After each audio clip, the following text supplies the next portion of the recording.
중국 관영 매체는 오늘자 사설에서 한국이 이 치포 동맹에 참여하는 것은 상업적인 자살 행위가 될 것이다 이렇게 경고했습니다. 그러면서 한국의 실질적 이익을 위해서 미국의 강압에 노라고 말할 수 있는 그 용기를 가져야 한다 이렇게 밝히기도 했습니다.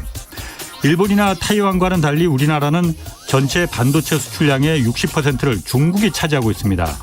지금도 그렇지만 앞으로도 중국만큼 큰 시장을 찾기는 어려울 것 같습니다.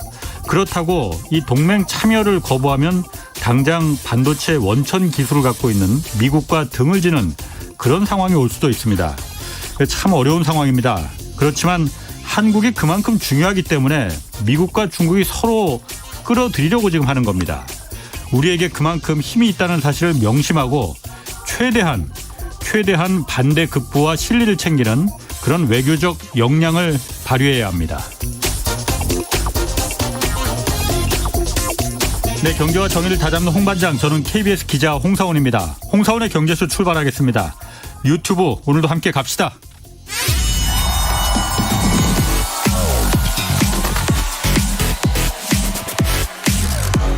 대한민국 경제 오디션 내가 경제스타 K. 여러분, 경제가 어려워서 힘드시죠? 그래서 준비했습니다. 대한민국 경제 오디션 내가 경제스타 K. 힘든 경제 상황을 이겨낸 감동 스토리, 우리 가정의 특별한 경제교육법, 슬기로운 투자 아이디어, 경제와 관련된 이야기라면 모두 환영합니다. 총 상금 6천만 원을 준비했습니다. 자세한 내용은 홍사원의 경제쇼 홈페이지를 참고하세요. 이 프로그램은 당신의 투자의 길을 춤추게 하는 새로운 투자 플랫폼 탱고픽에서 함께합니다. 네, 들으신 대로 총 상금 6천만 원 걸린 대한민국 경제 오디션 내가 경제스타 K 12월 9일까지 사연 받습니다. 대상에게 2천만 원, 최우수상 4명에게도 500만 원씩 상금 주어지니까요. 사연은 홍사원의 경제쇼 홈페이지에 올려주시면 되는데 이 사연 보내주실 때 연락처 꼭 좀 남겨주시고요. 물론 보내주신 사연 비공개되니까 걱정하지 마시고 많은 참여 부탁드리겠습니다. 자, 경제쇼 시작하겠습니다. 미국 연방준비제도가 이제 다음 주에 기준금리를 얼마나 올릴지 이제 결정합니다. 미국 금리 인상이 어떤 파급 효과를 미칠지 오늘 좀 자세히 분석해 보겠습니다. 김한진 이코노미스트 나오셨습니다. 안녕하세요. 네, 안녕하세요. 오랜만에 나오셨네요. 네.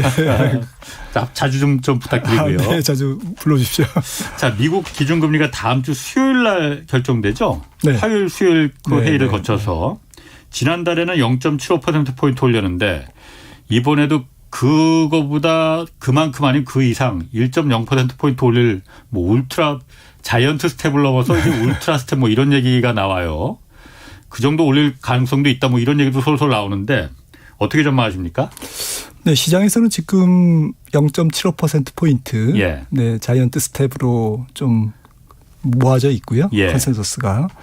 네, 그렇게 보는 이유는 지금 6월 중순 지난달 중순 이후에 지금 미국의 물가에 영향을 미치는 가장 중요한 소매 휘발유 가격, 휘발유 값이 기름값이 떨어졌습니다. 큰 폭은 아니더라도 6월 중순 이후 떨어져서 7월 중에 계속 떨어지고 있거든요. 안정되고 있어서 아무래도 100bp 인상보다는 일단 1%보다는 일단 0.75%포인트를 올리고 8월에는 이제 정책 회의가 없습니다. 9월에 이제 물가가 안 잡히면 9월에 또 자이언트 스텝 0.75를 올리고 그래서 연말까지 어쨌든 통화정책 기조를 어떻게 가져가느냐가 중요하지 7월 달에 당장 100bp 혹은 0.75 이거를 가지고 너무 고민하는 것은 조금 그렇게 큰 의미는 없지 않느냐. 지금 그런 분위기입니다. 분위기는.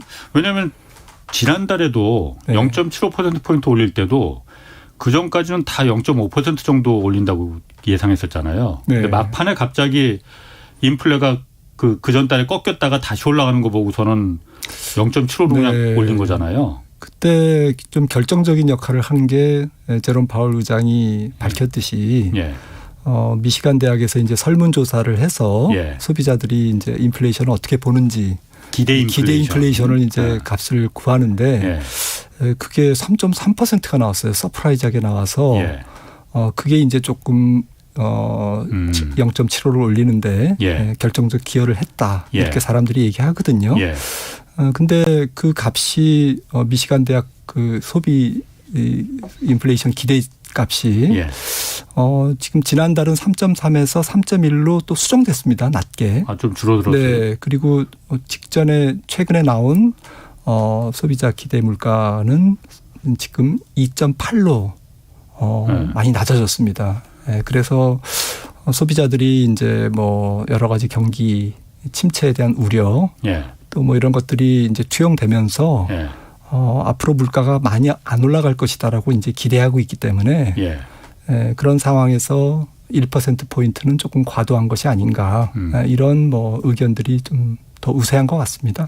제가 좀 궁금한 게 그 미시간대에서 그 지난달에도 조사한 게 미시간대에서 앞으로 있을 사람들의 기대 인플레이션이 뭐 5년 뒤에 기대 인플레이션이 어떻게 되고 3년 뒤에 기대 인플레이션이 어떻게 되고 이걸 갖다 조사했더니 의외로 굉장히 높게 나와서 그렇게 했다는 거잖아요. 맞습니다. 미시간대에서 조사하는 게 얼마나 그게 그 정확성이 있고 신뢰도가 있는지 모르겠으나 앞으로 몇 년 뒤에 있을 기대 인플레이션이 한 달 만에 막 올라갔다 내려갔다 이렇게 됩니까? 네, 요즘에 경제 지표가 좀 그렇습니다. 네, 그래서 이게 정확한 것은 아닌데, 뭐 연준 연방준비제도 위원들이 의사결정을 하는데 뭐 참고 지표 중에 하나고요. 뭐 꼭 그것만 가지고 결정하는 것은 아니지만 전반적으로 앞서 말씀드린 기름값 그리고 여러 가지 원자재 가격의 하락 안정. 또 전 세계 국제 유가도 조금 안정돼 가고 있거든요. 비록 많이 떨어지진 않고 있지만 그래서 이런 부분들 그래서 조금 안심할 단계는 아니지만 어쨌든 뭐 지금은 시장에서는 뭐 0.75 정도로 지금 보고 있습니다. 그래요. 그런데 김 박사님 제가 이게 한번 다시 그냥 원론적으로 한번 돌아가 봐서 지금 이 인플레이션 물가 상승률이 이렇게 막 미치게 올라가게 된 거 좀 보면은 작년까지만 해도 뭐 물가 좀 인플레가 오더라도 그렇게 일시적이다. 뭐 올해 1월까지도 막 그렇게 얘기를 했었잖아요.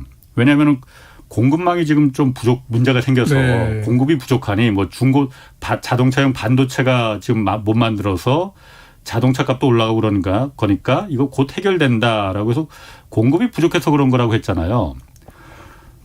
그런데 그래서 이제 인플레도 이제 일시적일 거라고 한 거였고, 근데 사실은 자동차 값이 그렇게 올라갔다 또 다른 물건 값이 그렇게 올라갔다 하더라도 누군가 그 비싼 값을 그 미친 가격을 계속 상품을 사주니까는 그 가격이 유지된 거잖아요. 네, 그렇죠. 그럼 이게 공급이 부족해서 물론 중간에 러시아의 침공도 있었어요. 물론 결정적으로. 그렇지만 지금도 이 물가가 올라가는 게 공급이 부족해서 이게 전적으로 다 생기는 인플레입니까? 그렇게 봐야 되는 거예요? 사실은 뭐 이게 공급 인플레와 수요 인플레를 학자들이 뭐 이렇게 얘기는 하지만 그게 엄격하게 구분은 안 됩니다. 사실. 국제 유가가 올라서 비행기 티켓 값이 오르면 뭐 일단 비행기를 타고 여행을 다니는 사람들에게 조금 부담을 주면서 수요 인플레가 되지 않습니까? 네, 그런 식으로 좀 이렇게 서로 이렇게 주거니 받거니 하는데 지금 제 생각에는 좀 복합 인플레이션이라는 표현이 맞을 것 같아요. 섞여 있다. 네, 그러니까 그럴 것 같아요. 복합 뭐가 복합이냐? 굉장히 뿌리 깊은 복합 인플레이션이 중국의 전 세계 제조 원가를 상승시키는 인건비 상승 이런 요인들이 뭐 비단 1, 2년 동안 진행된 사항은 아니거든요. 그렇죠. 그동안 최근 한 5년, 10년간 진행된 상황이고 또 대중 관세 부과 이런 부분도 재화 가격 올렸죠. 그다음에 코로나19로 인한 인력난, 조기 은퇴 증가라든지 이런 부분들이 또 인건비 상승을 가져왔고 그리고 돈을 많이 풀었지 않습니까? 그렇죠. 미국이 5조 달러의 통합 팽창을 했고 또 재정 투자도 많이 했고 이런 부분들이 과잉 유동성이 인플레이션을 유발한 부분 또 경제활동이 이제 코로나가 끝나면서 경제활동이 재개되면서 수요가 한꺼번에 지금 폭증하고 있기 때문에 그동안 코로나 때문에 다 줄여왔는데 설비도 줄이고 뭐 여러 가지 뭐 이렇게 저기를 다 줄여왔는데 예. 갑자기 수요는 이제 폭증하니까 이제 거기서 문제가 생긴 거죠. 그래서 이제 복합적이다. 네, 이런 부분들이 조금 수년간에 걸쳐서 예. 좀 절묘하게 맞아떨어진 상태에서 2월 중하순에는 24일부터는 또 전쟁. 그래서 국제유가가 튀고 예. 천연가스 가격이 튀고 예. 뭐 이런 부분들이 다 복합적인 것 같습니다. 그래서 제가 이걸 물어보는 게 이게 막 공급 부족으로만 그러니까 뭔가가 어디서 잠깐 일시적으로 단절이 돼서 하는 거면 그것만 이제 회복되면 네. 다시 곧 회복되는 거니까 인플레가 일시적으로 볼 수도 있겠지만은 지금 기대 인플레이션이 뭐 아까 말씀하신 대로 미시간대에서 조사해 봤더니 3년 뒤 5년 뒤에 사람들이 다 인플레가 계속될 것이다 이렇게 뭐 전망하는 게 이번 달에 조금 낮았다고 하지만 지난달에 계속 높았다는 거잖아요. 네, 네, 그거는 사람들 마음속에는 인플레가 이제 고착화되는 거다 이런 사실 이게 가장 무서운 거라면서요. 네. 그러다 보니까 연방준비제도에서 어떻게 보면은 이걸 인플레를 지금 물가를 잡을 수 있는 유일한 방법은 경기를 확 꼬꾸라뜨리는 것밖에 없지 않겠느냐 이렇게 생각하는 거 아닌가. 맞습니다. 정확하십니다. 아 그래요? 맞아요? 네, 제 생각에는 뭐 고유가는 고유가로 잡힌다라는 예. 얘기가 있듯이 예. 결국 경제학자들이 이것을 수요 파괴, 예. 뭐 파괴라 그러니까 조금 무서운데요. 어쨌든 수요를 떨어뜨려서 예. 경기를 떨어뜨려서 예. 물가도 잡을 수밖에 없는 그런 상황. 예. 그러니까 사람들이 앞으로 계속 물가가 오를 거야. 예. 경제가 앞으로도 괜찮을 거야. 이렇게 되면 물가가 계속 올라가는데 임금도 올려달라고 그러고 예. 그러면 임금 상승이 또 제품 가격으로 전가될 거고 예. 그렇게 해서 이제 악순환이 되거든요. 예. 그런데 앞으로 경기가 둔화될 거야. 이렇게 사람들이 생각을 해서 기대 인플레이션이 떨어지면 예. 기대 인플레이션이 그래서 중요한 거거든요. 예.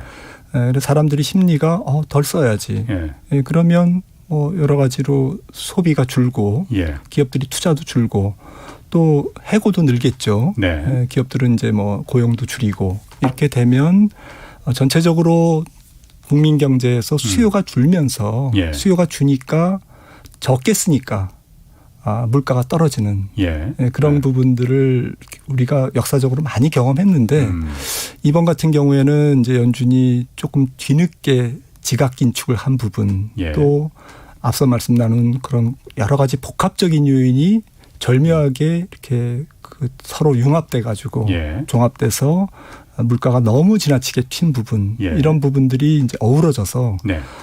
빨리 수요를 파괴시켜야 되는 그러니까 성장률이 빨리 떨어뜨려야 되는 역설적으로 네. 참 아이러니네. 네. 그런 상황으로 지금 경제가 전개가 되고 있고 예상대로 지금 경제 전망이 한 달이 멀다 하고 아니면 뭐 거의 한 일주일이 멀다 하고 하향 조정되고 있습니다. 경제 성장률이 잉크도 마르기 전에 계속 하향 수정되고 있거든요. 미국 경제 성장률만 해도 연초만 해도 3%대 성장률을 보다가 그렇죠. 지금은 2%대 성장률을 보는 사람 거의 없고요. 0%대 성장률. 네, 이렇게 보고 있습니다. 심지어는 마이너스 성장률 보고 있기 때문에 불과 수개월 한두 분기 만에 이렇게 경제 전망이 하향 수정되면서 결과적으로 물가도 잡힐 거다. 이렇게 지금 여러 분석가들이 전망하고 있는 거죠. 아니 그게 그럼 연방준비제 미국의 중앙은행 입장에서는 이게 지금 물가가 올라가는 게 백약이 무효니 원래는 그러니까 경기를 좀 희생을 시키더라도 물가를 잡는 게 급선무다. 그래서 금리를 우리가 올리겠다 이렇게 말하는 거지만은 그 말이라는 게 아다르고 어다른 거지만은 네. 경기를 급하게 아주 꼬꾸라뜨려야만 희생시켜야만 지금 이 물가를 잡을 수 있다라는 거 입장인 것 같아요. 그러면은 다음 주에 이제 0.75%포인트 정도 올릴 거다라는 건 누구나 지금 다 예상하는 거잖아요. 그런데 그러면은 사람들이 예상하는 거로 물가가 잡히겠느냐. 사람들의 기대 마음속에 숨어있는 인플레는 계속될지도 몰라라는 그 심리가 뭔가 충격이 와야만이 이 잡히지 0.75%는 저도 지금 예상하고 있고 미국 사람들도 다 그 정도는 뭐 각오하고 있어야 돼. 그런데 뭐 그래도 내가 필요한 물건은 나는 사야겠어. 라는 생각을 다 갖고 있을 것 같은데 그래서 이 1.0%포인트 이 울트라 스텝이라는 금리 인상이라는 얘기가 자꾸 나오는 거 아닌가. 그 생각이 들어서 제가 물어보는 거거든요. 네. 근데 이제 지금 이미 미국 같은 경우에 소비자들이 예. 심리 지수가 많이 꺾였습니다. 지금 최근에 나온 예. 소비 또 센티먼트 지수 또 소비 신뢰 지수 예. 이런 부분들이 아직은 조금 기준선을 조금 기준선 위에 있습니다만 예. 예를 들어서 미시간대 소비 신뢰 지수 같은 경우에는 50이면 이제 중립인데 예. 52까지 떨어졌고 굉장히 큰 폭으로 떨어지고 있거든요. 예. 그래서 이미 뭐 소비 심리는 꺾였다. 꺾이고 있는 중이다.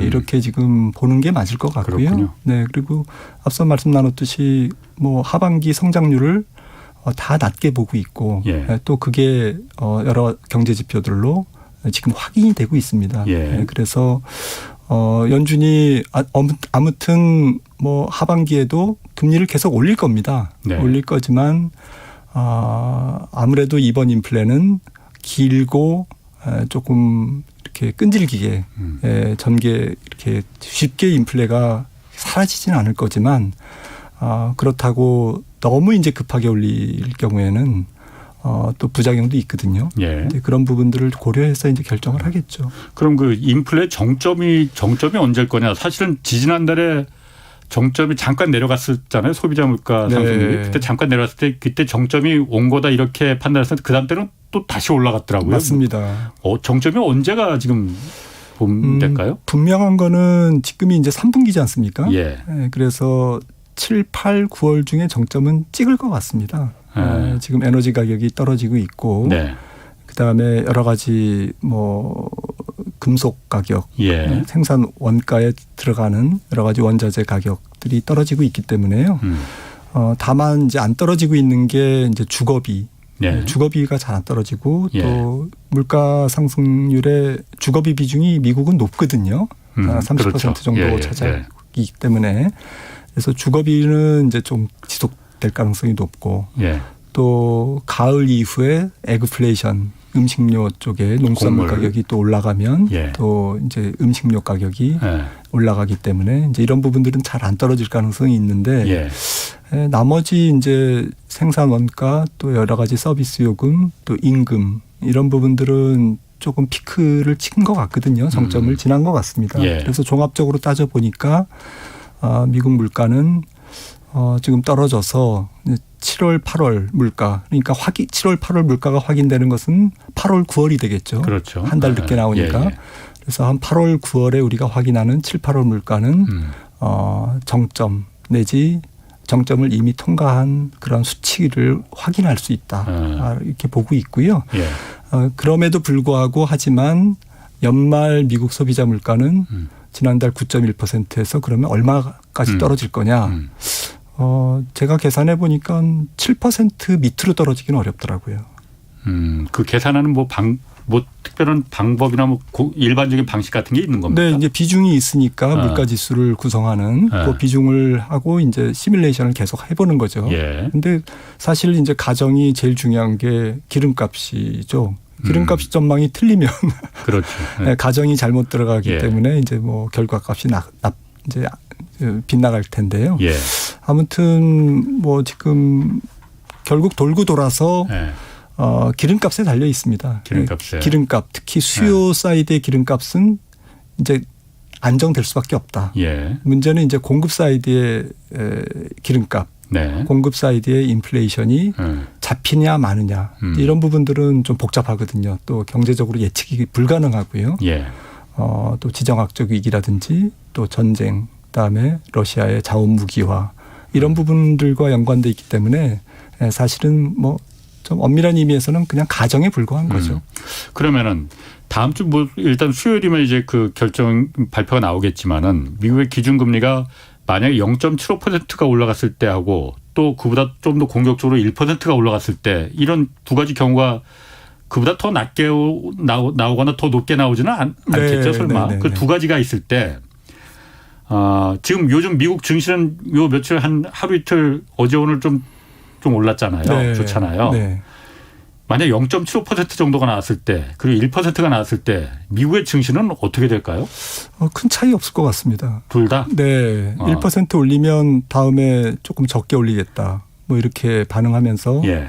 뭐 그거를 충격으로 받아들이기보다는 예. 뭐 좋게 받아들이진 않겠지만 예. 그렇다고 아주 지나친 악재로 받아들이진 않을 것 같고요. 0.75%포인트 올리면 뭐 예. 예상대로 올렸구나. 예. 올 게 왔다. 뭐 이렇게 담담하게 반응할 거고요. 1%포인트 정도 올리는 것 갖고는 어느 정도 다 그 정도는 올릴 수도 있어 하고 마음속에 준비들을 하고 있다 이거죠, 시장에서. 네. 시장에서 지금 좀 주목하고 있는 부분은 예. 뭐 두 가지인 것 같습니다. 예. 지금까지 올린 금리와 또 앞으로 올릴 금리의 경기와 기업이익에 대한 영향력. 예. 즉 미국 경제나 미국 기업들이 얼만큼 통화 긴축과 예. 인플레이션의 내성을 보이느냐, 예. 맷집을 보이느냐 예. 이 부분을 조금 주목하고 있고요. 예. 또 한 가지는 결국 중요한 것은 언제까지 올릴 거냐라는 거거든요. 예.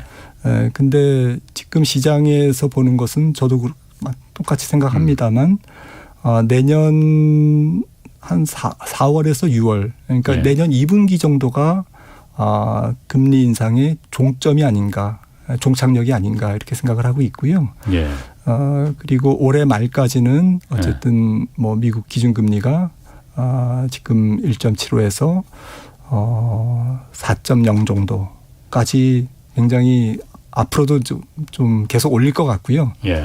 그러니까 이번에 7월에 이제 다음 주에 0.75 또 제 생각에는 9월 달에도 0.75 인상 가능성이 있습니다. 예. 왜냐하면 빨리 11월 중간선거 전에 금리를 더 높게 올려서 물가를 확실하게 잡고자 하는 연준의 의지가 조금 엿보이기 때문에 그렇고요. 예.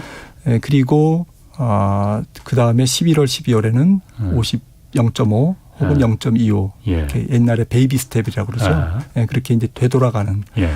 시장에서 관심이 있는 것은 연준이 언제까지 금리를 올릴 건지에 주목하고 있는데요. 예. 더불어서 연준의 그 매파적 금리 인상의 정점이 언제냐를 주목하고 있거든요. 예. 즉 다시 말씀드리면 0.75를 올리고 9월에 만약에 0.5를 올리면 이번이 정점이네요. 네, 이번이 정점인 거죠. 예. 매 발톱이 가장 날카로울 때가 예. 7월 26일이 되는 거죠. 네. 그렇게 되면 시장에서는 그걸 안도로 받아들일 것 같습니다. 네, 더 이상 더 큰 금리 인상은 없어. 예. 이러면서 시장이 좀 안도할 수 있거든요. 예. 그래서 시장은 조금 좀 희한한 것 같습니다. 그럼 김 박사님 말씀대로라면 올 연말까지 미국 기준금리가 네. 한 4% 정도까지 예상한다면은 네. 아까 말씀하신 내년 한 4월에서 6월까지는 미국 기준금리를 계속 올릴 것 같다는 거잖아요. 네, 2번 정도 올릴 것 같습니다. 그럼 그때까지 최종적으로 몇 %까지 그럼 올라간다고 보십니까? 그러면 뭐 최대 한 4.50%가 되는 거고요. 예. 조금 보수적 낮게 보면 4.0이 되겠죠. 올해 뭐 9월 달에 0.75가 아니고 0.5를 올린다든지 그래서 예. 연말에 한 3.5를 갖다 놓고 예. 내년에 뭐 베이비 스텝으로 한 번 더 올리면 뭐 3.75가 될 수도 있고요. 예. 아무튼 어떻게 될지 모르겠지만 뭐 3%대 후반에서 예. 최대 한 4.5 정도가 지금 이번 긴축 사이클에서 도달 가능한 예. 도달 예상되는 미국의 기준금리 정점이 될 거고요. 예. 그리고 한 6개월 정도 좀 동결했다가 예. 내년 12월 정도에는 저는 인하를 하지 않을까.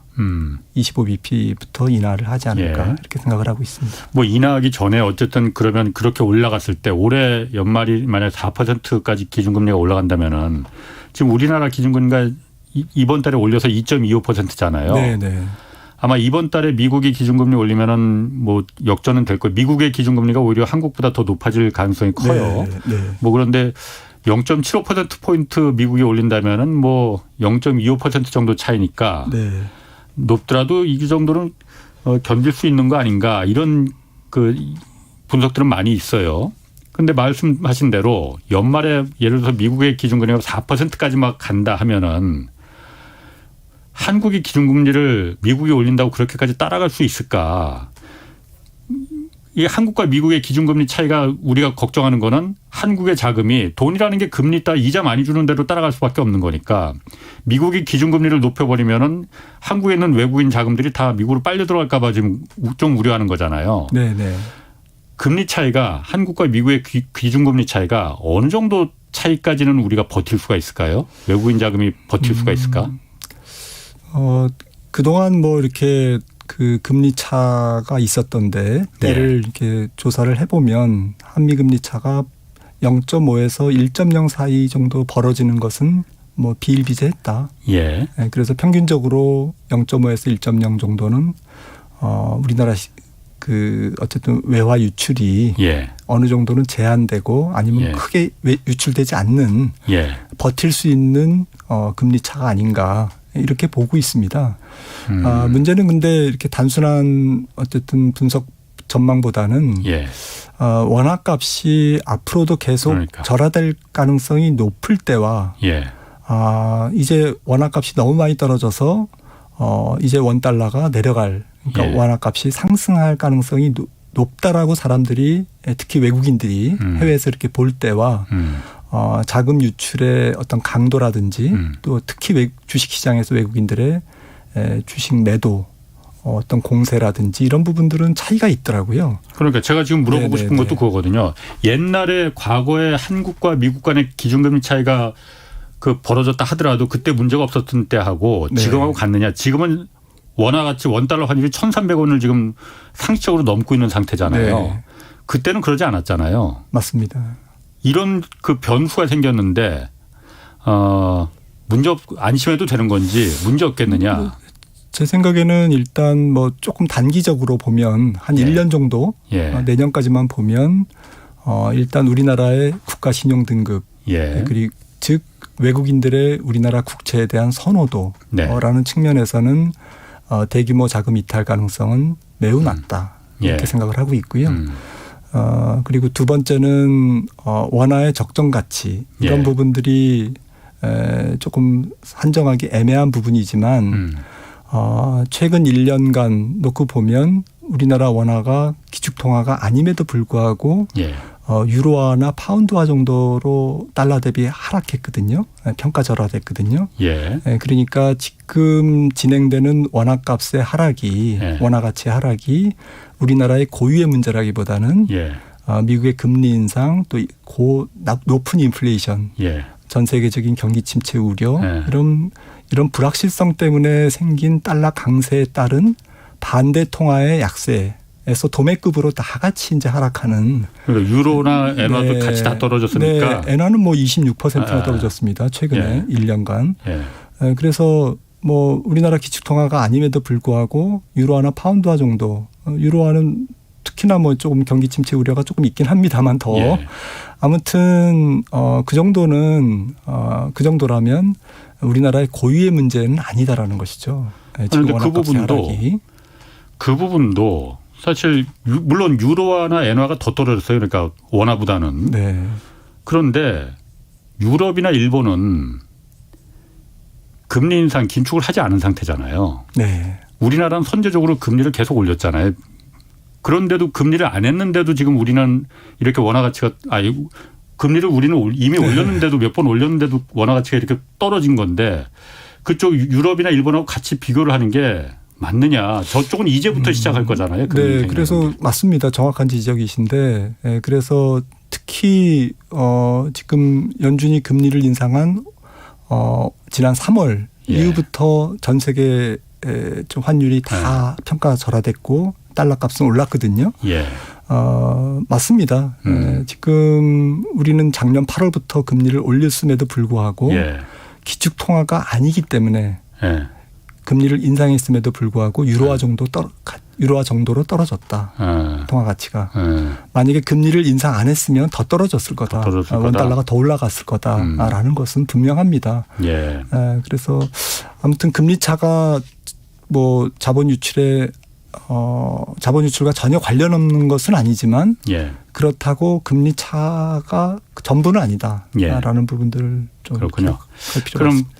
그 김 박사님 그 판단에는 한국과 미국의 금리 차가 지금 여러 가지 변수의 상황으로 봤을 때 한 최대 1.0%포인트 정도 차이까지는 견딜 수 있다 이렇게 보시는 거예요? 네. 그리고 뭐 지금 한국은행이 만약에 베이비 스텝으로 연말까지 계속 올리면 남은통화정책회의에서 3.0 그것까지는 예상하고 있다고 했어요. 네. 그럼 미국은 앞서 말씀드린 대로 한 4.0 최대. 이 정도면 이제 1.0%포인트의 차이가 나는데요. 네. 그 정도는 뭐 좀 견딜 수 있지 않을까라고 생각합니다. 그렇군요. 앞으로 그리고 지금 경기 침체가 올 거라고 다들 얘기하잖아요. 아까도 제가 잠깐 얘기했지만은 지금 물가를 잡는 거는 경기 침체밖에 없으니까 오히려 미국에서는 의도적으로 경기 침체를 지금 막 바라는 거 아니냐 이런 생각도 드는데 경기 침체가 오더라도 그 강도라는 게 있잖아요. 사실 저도 경제쇼 제 주변 사람들도 많이 말하거든요.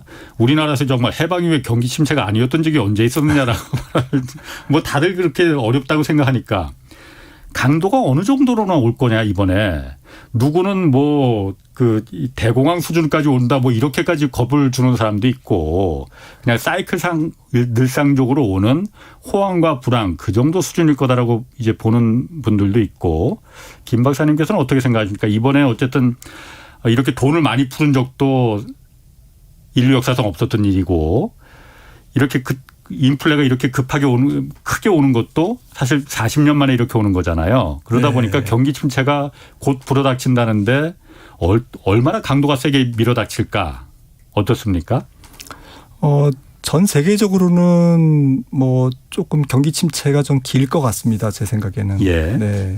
그런데 소위 은행이 대규모로 파산하고 여기저기서 그리고 특히 선진국 금융기관들이 좀 균열되는 좀 이렇게 망가지는 그런 현상은 없을 걸로 생각하거든요. 물론 그렇게까지는 안 간다. 그렇게 보는 이유는 여러 가지 세계 경제의 약점에도 불구하고 선진국이 비교적 건전한 금융 시스템을 갖추고 있다. 그렇죠. 2008년 금융위기에 딱 한번 당했으니까. 그때 여러 가지 이제 바젤 3라든지 이렇게 그냥 엄격한 건전성 규제가 있었고요. 그리고 이제 민간 신용의 증가 이런 부분들이 좀 억제된 편이었고 정부 부채는 많이 늘었지만 그래서 소위 금융 시스템 위기로 번질 가능성은 매우 낮다. 그리고 모를 일이지만 2008년 금융위기 때처럼 그림자 금융 그러니까 제도권이 아닌 밖에서의 이제 장외 파생 상품이라든지 이런 것들이 이제 터져서 이게 금융 시스템을 망가뜨리는 생각지도 못했던 게 튀어나와서 그런 것들이 혹시 있을지는 모르겠지만 말 그대로 그림자 금융은 잘 안 보이니까요. 그림자이기 때문에.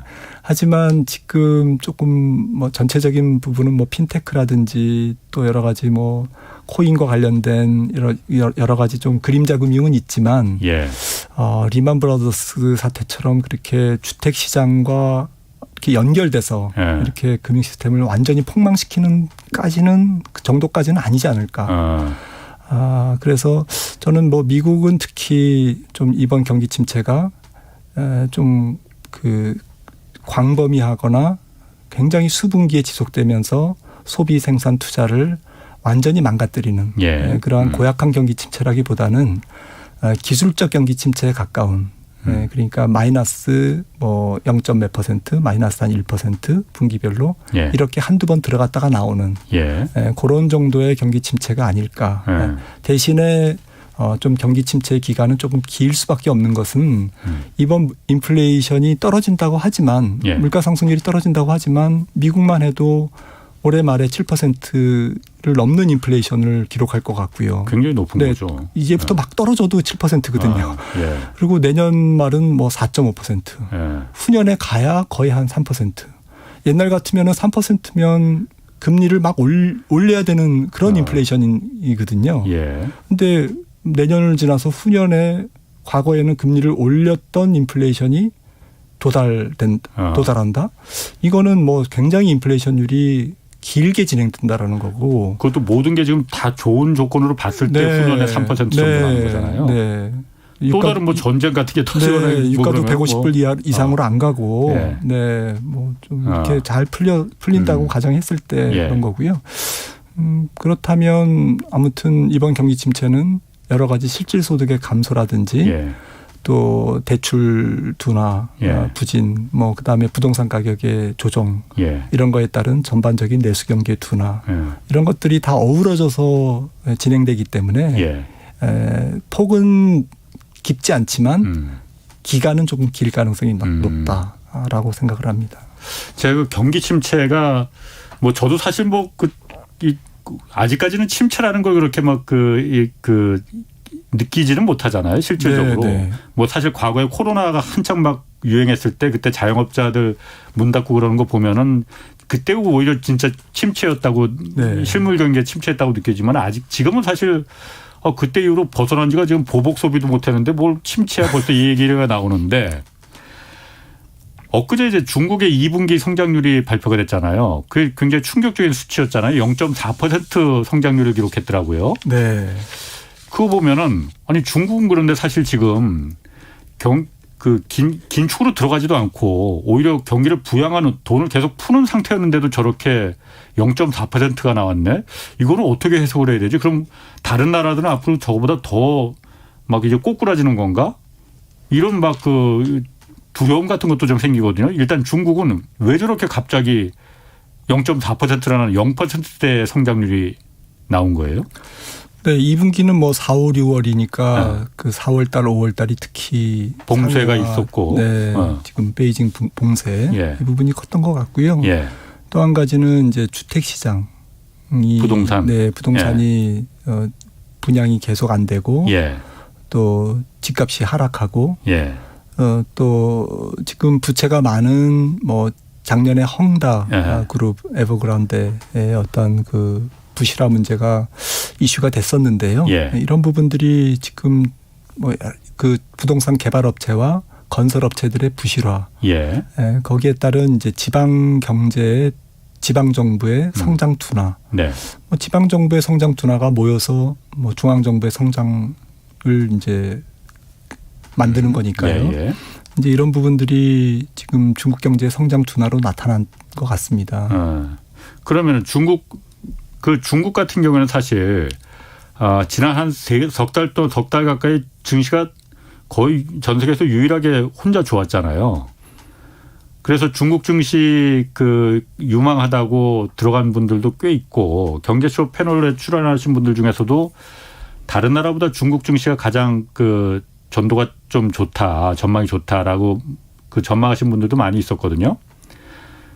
그럼 지금 이렇게 성장률이 0.4% 나왔으면 물론 이게 중국 봉쇄, 베이징하고 상하이 봉쇄 영향도 있었겠지만은 부동산 영향도 있다고 하면은 부동산이 사실 그렇게 다시 활활 타오를 것 같지는 않고 중국에서도. 네. 중국 증시 전망은 그럼 그렇게 어떻습니까? 밝지 않을 것 같은데.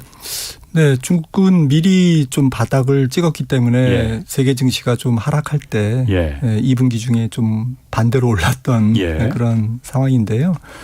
제 생각에는 중국이 어쨌든 전 세계 경제가 지금 둔화되고 있기 때문에 예. 또 중국 자체의 성장률이 뭐 당초 4%대 중반, 뭐 중국 정부가 4.5%를 본 거니까요. 예. 근데 지금 3% 정도가 나오지 않을까. 예. 지금 올해 성장률이 그렇게 지금 굉장히 중국으로서는 굉장히 저성장에 지금 올해 그렇죠. 빠지는 거죠. 예.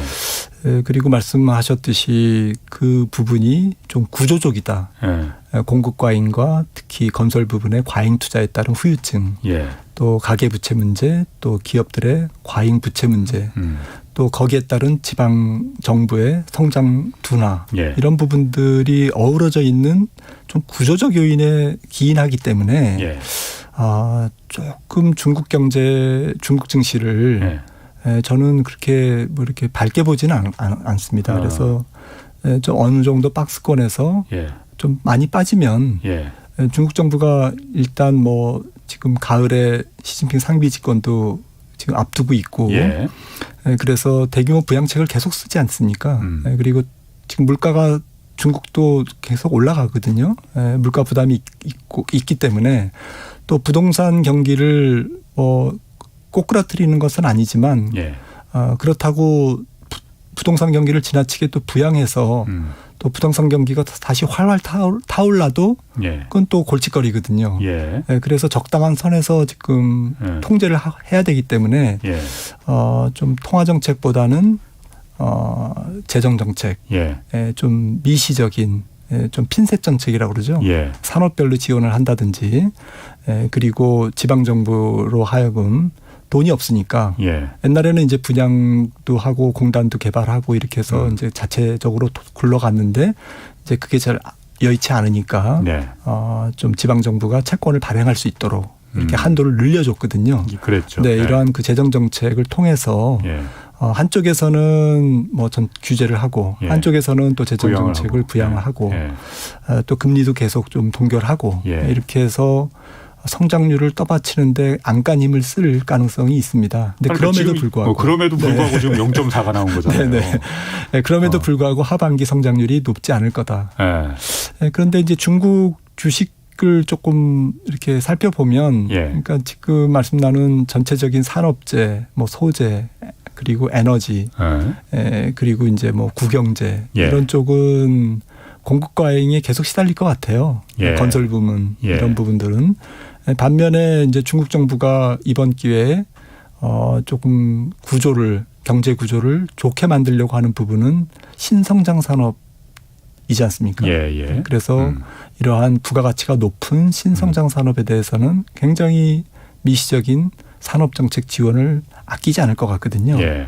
그쪽이 이제 또 고용도 일으켜야 되고 네. 또 중국 경제를 향후에 좀 끌고 가야 되기 때문에 그래서 이런 부분들을 종합적으로 고려한다면 좀 전체적인 주가 지수는 많이 못 오르더라도 예. 중국의 우량 기술주 특히 규제를 계속 가하다가 예. 경기가 안 좋으니까 조금 중국 정부가 한 발 물러섰거든요. 빅테크 기업들에 네, 대해서. 빅테크 기업들에 대한 규제가 예. 좀 한 발 좀 완화됐기 때문에 좀 중국 우량 기술주들은 괜찮을 것 같습니다. 그래요.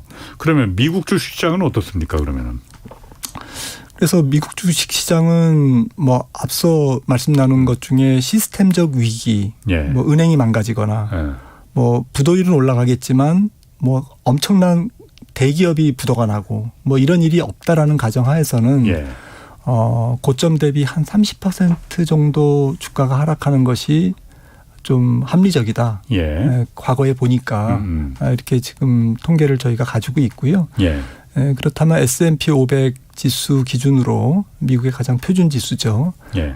고점이 4,800이었기 때문에 예. 30% 정도 하락을 보인다면 지난번 찍은 지난번 안 찍었죠. 3,300 정도, 3,300에서 한 3,400 정도.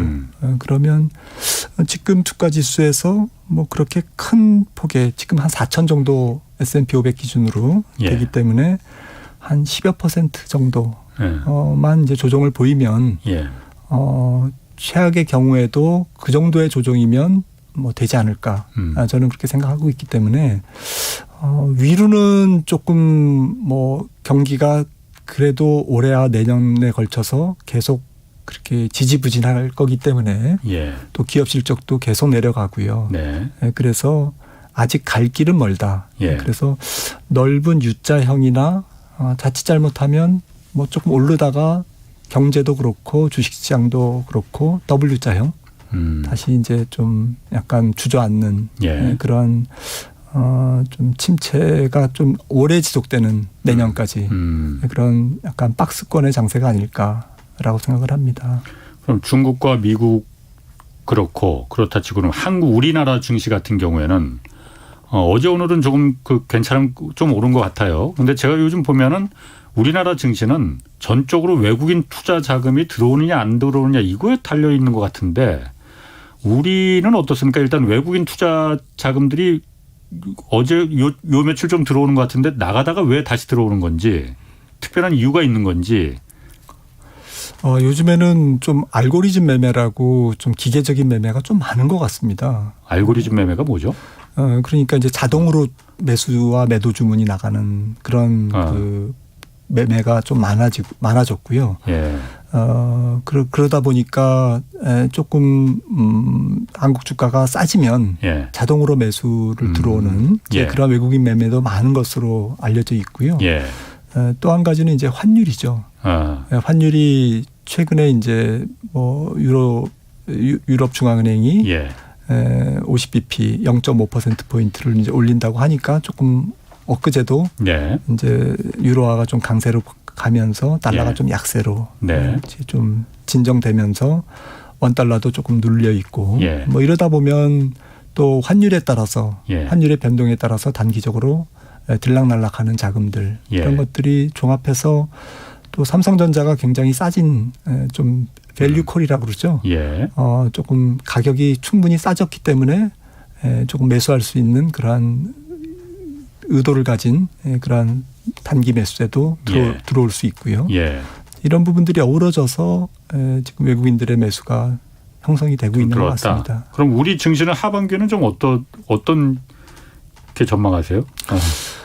네, 우리나라 증시도 조금 매를 많이 맞았다. 예. 미국 증시처럼 그리고 우리나라 증시는 고점 대비 30% 저점을 형성했거든요. 예. 그래서 충분히 조금 하락했는데 예. 하지만 뭐 전체적으로 경기, 기업 실적 이런 부분들이 지금의 예상보다는 조금 더 낮게 나올 가능성이 있습니다. 특히 기업 이익이. 기업 실적들이. 네, 기업 실적이. 뭐 코스피 영업이익도 지금 컨센서스는 작년 대비 한 4%, 5% 정도 예.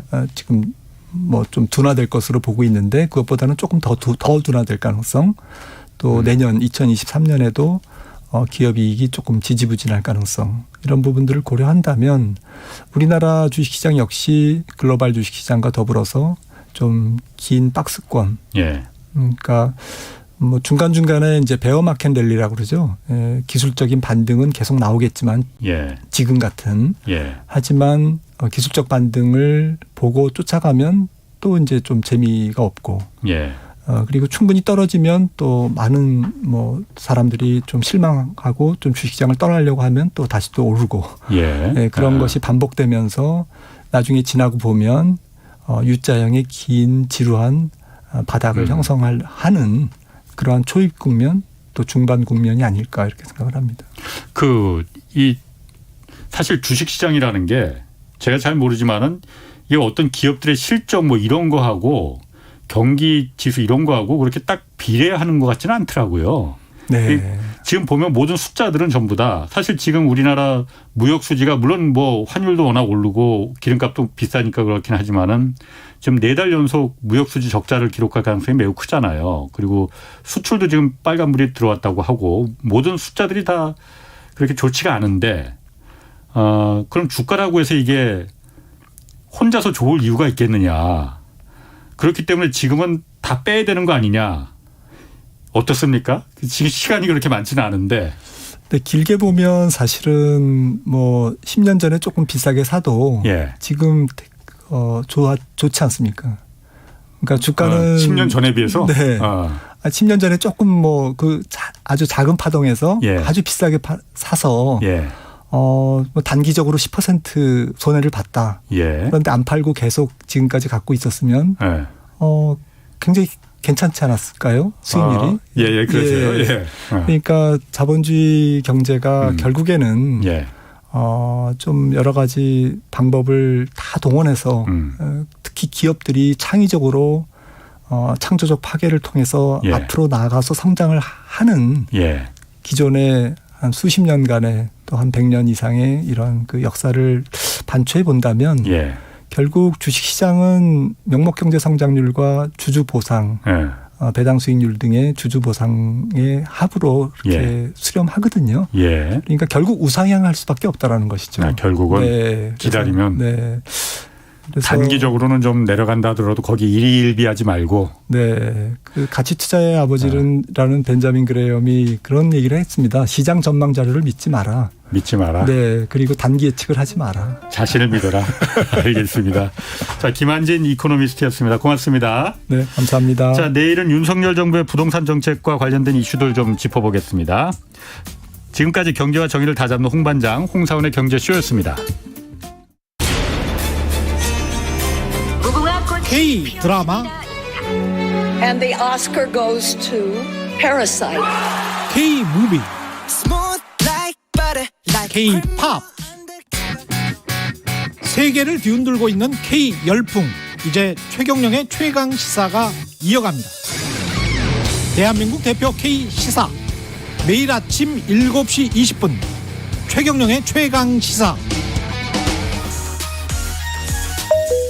낮 12시 20분입니다. 청취자 여러분, 최영일의 시사본부 들을 시간이에요. 기다려지는 점심시간 시사본부에서 저 최영일을 만나보세요. 정치, 경제, 사회, 문화, 요즘 핫한 시사가 궁금할 때는 평일 낮 12시 20분 최영일의 시사본부.